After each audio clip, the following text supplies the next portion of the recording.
ወራቤ ከተማ አስተዳደር ገቢዎች ጽፈት ቤት የተላለፈ የስልጠና ጥሪ።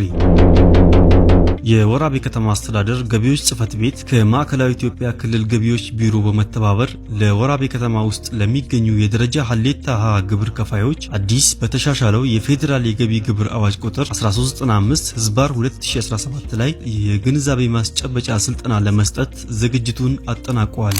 ስልጠናው ነገ ሐሙስ ማለትም ህዳር 4 ቀን 2018 ከጠዋቱ 2 ሰዓት ተኩል ጀምሮ በስልጤ ዞን በባህል አዳራሽ ይጀምራል። በመሆኑም በወራቤ ከተማ የምትገኙ የደረጃ ሀሌታ ሀ ግብር ከፋዮች፣ አዲስ ለደረጃ ሀሌታ ሀ የተመዘገባችሁ ግብር ከፋዮች እንዲሁም ከቀድሞ የደረጃ ላይ የግብር ከፋይነት ወደ ደረጃ ሀሌታ ሀ የተሸጋገራችሁ ግብር ከፋዮቻችን በሙሉ አስቀድመን ጥሪ ባደረግንላችሁ መሰረት በጊዜ ለስልጠና ወደ ተዘጋጀው ስፍራ የስልጤ ዞን ባህል አዳራሽ በመገኘት ስልጠናውን እንድትካፈሉ በጥብቅ እያሳሰብን በስልጠናው የማይገኙ አካላት ላይ ተቋሙ ህጋዊ እርምጃ የሚወስድ መሆኑን ከወዲሁ ያሳስባል። የወራቤ ከተማ አስተዳደር ገቢዎች ጽፈት ቤት